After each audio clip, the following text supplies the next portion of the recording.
कोलकाता के law college में छात्रा के साथ सामूहिक बलात्कार के खिलाफ आज रानीगंज बांकुड़ा मार्ग पर साहिबगंज मोड़ पर भारतीय जनता युवा मोर्चा की तरफ से विरोध प्रदर्शन किया गया। इन्होंने मुख्यमंत्री ममता बनर्जी का पुतला जलाया। इसके साथ ही उन्होंने टायर भी जलाया। भारतीय जनता युवा मोर्चा के सदस्यों का कहना था कि आज पश्चिम बंगाल में कहीं पर भी महिलाएं सुरक्षित नहीं है, चाहे वह मेडिकल कॉलेज, हॉस्पिटल हो या लॉ कॉलेज। हर जगह पर महिलाओं के साथ अत्याचार किया जा रहा है, लेकिन प्रशासन कोई कदम नहीं उठा रही है। उन्होंने कहा कि हर एक मामले में देखा जाता है कि टीएमसी या टीएमसी के किसी शाखा संगठन के सदस्य ही इस तरह के जघन्य अपराधों में जुड़े हुए हैं। इसी के खिलाफ कल बंगाल विधानसभा में नेता प्रतिपक्ष शुभेंदु अधिकारी के नेतृत्व में कोलकाता के कस्बा इलाके में स्थित लॉ कॉलेज तक अभियान चलाया गया। इसे लेकर भी आज भारतीय जनता युवा मोर्चा के सदस्यों ने लोगों को बताया। भारतीय जनता युवा मोर्चा के सदस्यों ने अपने खून से लिखा कि वह बलात्कारी को फांसी पर लटकते देखना चाहते हैं। इस मौके पर यहां भारतीय जनता युवा मोर्चा की तरफ से अभिक मंडल, दीप्तरूप मंडल, परिमल माझी, उज्जवल माझी के अलावा बड़ी संख्या में भारतीय जनता युवा मोर्चा के सदस्य उपस्थित थे। কলকাতা কসবায় যে ল কলেজ রয়েছে সেখানে এক ছাত্রীর সাথে গণধর্ষণের মতন ঘটনা ঘটে। সেখানে অভিযুক্ত হচ্ছে তৃণমূল ছাত্র পরিষদের নেতা মনোজিৎ, যিনি রয়েছেন, এবং তার সাথে আরো দুজন বন্ধু রয়েছে। তারা মিলে একটা মেয়েকে গণধর্ষণ করে কলেজের মধ্যে। আজকে তৃণমূল সরকার 1000 টাকা দিয়ে মা বোনদের সম্মানকে অলরেডি বিক্রি করেছে, পশ্চিমবাংলার মা বোনদের সম্মানকে।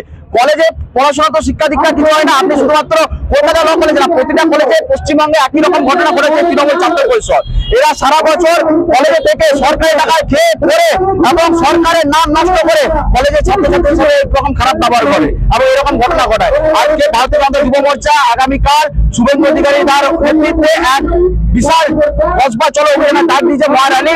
কালকে আমাদের র্যালি আছে, তার পরিপ্রেক্ষিতে আজকে এই ঘটনার প্রতিবাদে, যে ঘটনা কসবায় ঘটেছে তার প্রতিবাদে আজকে আমরা রাস্তা অবরোধ করেছিলাম এবং নিজেদের রক্ত দিয়ে ধর্ষকের ফাঁসি চাই, এটা আমরা দাবি জানিয়েছি।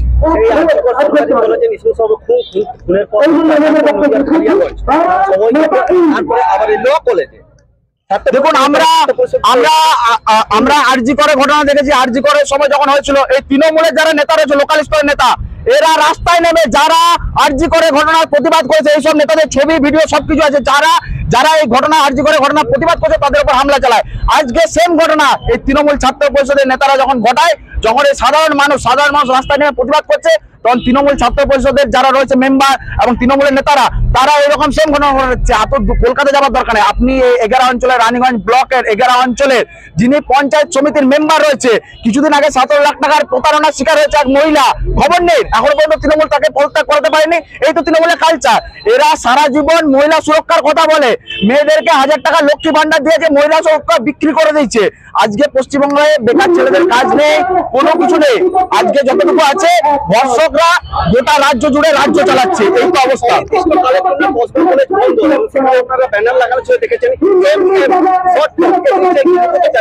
এই জিনিসটা কিছু না, ওখানে যারা ধর্ষক, যারা দোষী দায়ী রয়েছে, তাদের ওখানে নাম উল্লেখ করা আছে। পুলিশ প্রশাসন কি এসব ধর্ষক গুলোকে দিনের পর দিন লোকাবে লাগবে, সরকারি টাকায় ট্রিটমেন্ট করবো, এসব করে লাভ নেই। আমরা একটা জিনিস চাই, উত্তরপ্রদেশ মডেল, বিহার মডেল যেরকম হয়, ওখানে ধর্ষকদেরকে ইনকাউন্টার করে গুলি হয়। যদি মমতা ব্যানার্জির দম থাকে, পশ্চিমবঙ্গ যদি সরকারের দম আছে, বিজেপি শাসিত রাজ্যে যেখানে যেখানে আপনারা দেখতে পাবেন এরকম ধর্ষণের ঘটনা ঘটেছে, সে মহারাষ্ট্র হোক, উত্তরপ্রদেশ হোক বা মুম্বাই হোক, সেখানে ধর্ষকদেরকে গুলি করে ইনকাউন্টার করে শেষ করেছে। এই দায়িত্ব পশ্চিমবঙ্গ সরকারের নেবার ক্ষমতা নেই, কারণ এই তৃণমূল দলটাকে চালায় ধর্ষকরা। আমার নাম হচ্ছে অভিক কুমার মন্ডল, আসানসোল জেলা যুব মোর্চা। रानीगंज से सम्राट दास की रिपोर्ट, पीवीटीवी न्यूज।